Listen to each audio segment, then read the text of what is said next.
కేబినెట్లో తనకు చోటు దక్కనందుకు అసంతృప్తి ఏమీ లేదన్నారు టీడీపీ ఎమ్మెల్యే గోరంట్ల బుచ్చయ్య చౌదరి. కూటమిగా ఉన్నప్పుడు కొన్ని సర్దుకుపోవాల్సిన పరిస్థితులు ఉంటాయని తెలిపారు. మంత్రి పదవి వస్తుందని ఆశించిన మాట వాస్తవమేనని, అంత మాత్రాన చోటు దక్కనందుకు బాధేమీ లేదన్నారు. మంత్రి పదవి లేకున్నా తాను ప్రజలకు అందుబాటులో ఉండి అభివృద్ధి చేస్తానని తెలిపారు గోరంట్ల. ఒక్కసారి అవకాశమని చెప్పి అధికారంలోకి వచ్చి ఆంధ్రప్రదేశ్ను జగన్ నాశనం చేశాడన్నారు.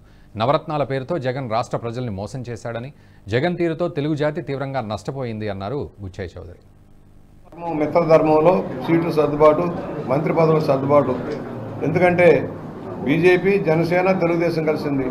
కొంత సర్దుబాట్లు తప్పదు, సామాజిక ఈక్వేషన్లు తప్పదు. దాని గురించి మనం మాట్లాడేది ఏం లేదు, దాని గురించి పట్టించుకునే పని లేదు. నా వరకు నేను ఆశించాను, ఓ గుర్తింపు వస్తుంది, ఈ ఆఖరి దశలో గుర్తింపు వస్తుంది. ఇప్పుడు లేకపోతే ఏమైంది? ఇదివరకు పదవి ఉంటేనే పని చేశాను, పని లేనప్పుడు పని చేయలేదా? రాజమండ్రిలో 4 సార్లు ఏ పదవి ఉంటే పని చేశాను, దూరంలో 3 సార్లు ఏ పదవి పని చేశాను. పదవులు కాదండి, పని చేద్దాం. ఒకటి, కొన్ని వెసులుబాట్లు ఉంటాయి, కొన్ని వెసులుబాట్లు ఉండవు. దాని గురించి నేను పెద్దగా మాట్లాడుతున్నాను. నేను మొదటి నుంచి చెబుతున్నాను, ఇవ్వచ్చు ఇవ్వకపోవచ్చు. నేను మీ అందరికీ చెప్పా, ఆశిస్తున్నా తప్పు లేదు, ఇవ్వటం ఇవ్వకపోవడం వాళ్ళ నిర్ణయం అన్నాం. నేను అంతమించి ఏం మాట్లాడలేదు. నాకు ఇస్తారు గ్యారంటీ నేను చెప్పలేదు. ఇవాళ రాలేదని బాధపడి చింతించేది లేదు. పోరాటం రావాలని కోరుకుంటారు, నాకే చింత లేదు.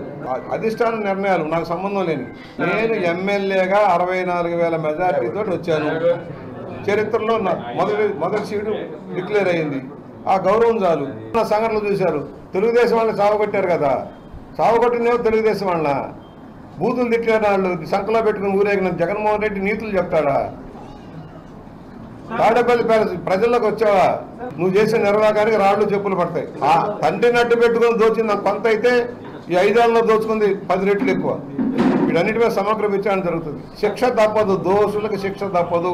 దానిలో జగన్మోహన్ రెడ్డి హత్యా రాజకీయాలకు పాల్పడ్డ వ్యక్తి. ఈ వీడియో మీకు నచ్చినట్టయితే లైక్ చేయండి, 10 మందికి షేర్ చేయండి. అలాగే కామెంట్ల రూపంలో మీ అభిప్రాయాలను మాతో పంచుకోండి. Nationalist hub group of channels ను సబ్స్క్రైబ్ చేసుకుని తెలుగునాట జాతీయవాద జర్నలిజాన్ని ప్రోత్సహించండి. ఈ వీడియో కింద ఉన్న బెల్ ఐకాన్ పై క్లిక్ చేయడం మర్చిపోవద్దు.